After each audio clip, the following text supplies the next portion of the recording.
So I'm binge watching Riverdale right now. Don't judge me. We all need our escapes. Donald Trump is a bully. We know this. But because of it, we often roll our eyes or ignore some of the awful things he says. Take Trump's response to Nancy Pelosi after the House Speaker made critical comments about the news that the president was taking hydroxychloroquine, an unproven and potentially dangerous drug to prevent and fight coronavirus. Pelosi is a sick woman. She's got a lot of problems, a lot of mental problems. That's just Trump being Trump, right?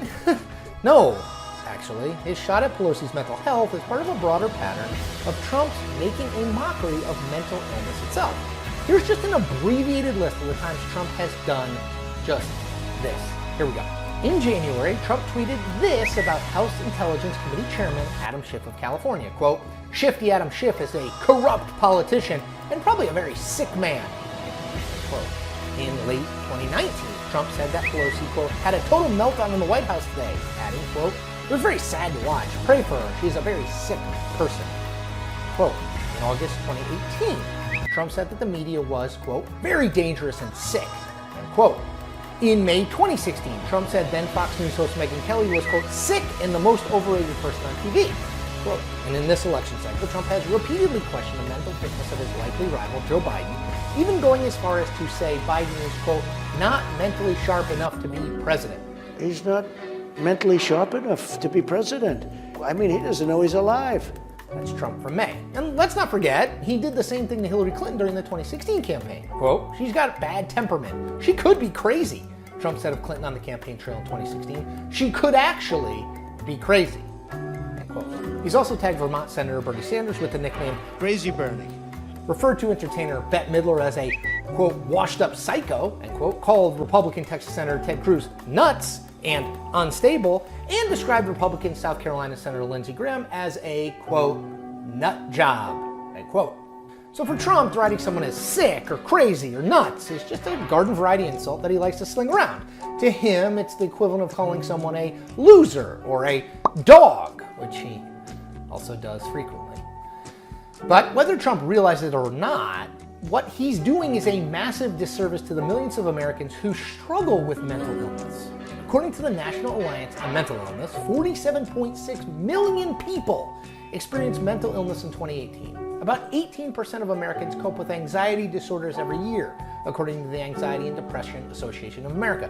I should know, I'm one of them. These numbers are staggering. And only in recent years has there been a concerted effort to treat mental health the way we treat physical health, to bring it out from the shadows in sanitariums and have honest conversations about why we feel the way we do and what active steps we can take to help ourselves. What Trump is doing is taking those gains that have been made on the mental health front and erasing them with the stroke of a tweet. To the extent that Trump ever refers to mental illness and mental health in a serious way, it's when he's speaking about its connection to mass shootings. In August 2019, he had this to say.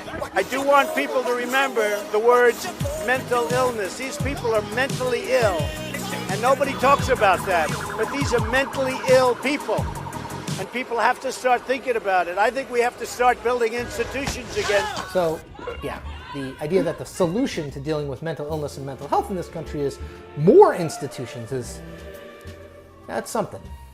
Look, it's impossible to overstate the impact of Trump's casual use of words like crazy and nuts and his willingness to accuse his political rivals of having mental problems or being sick or unhinged has on a public that perceives things about mental health. Not only how the general public feels, though, but more importantly, how people who are suffering from some form of mental illness feel about themselves and how and whether they are willing to seek the help they need.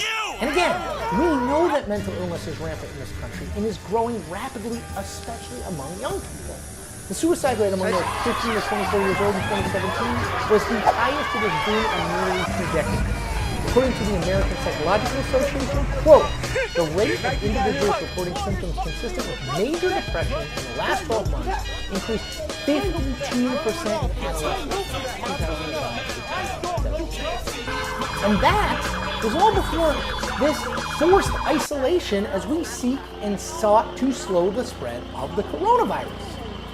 Yes, Donald Trump's presidency has already done damage to the idea of truth, and to the idea of moral leadership, and to how America is perceived around the world.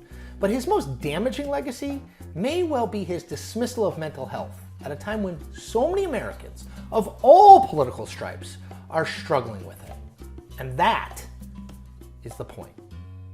We make New Point episodes every Tuesday and Thursday. Be sure to check them all out.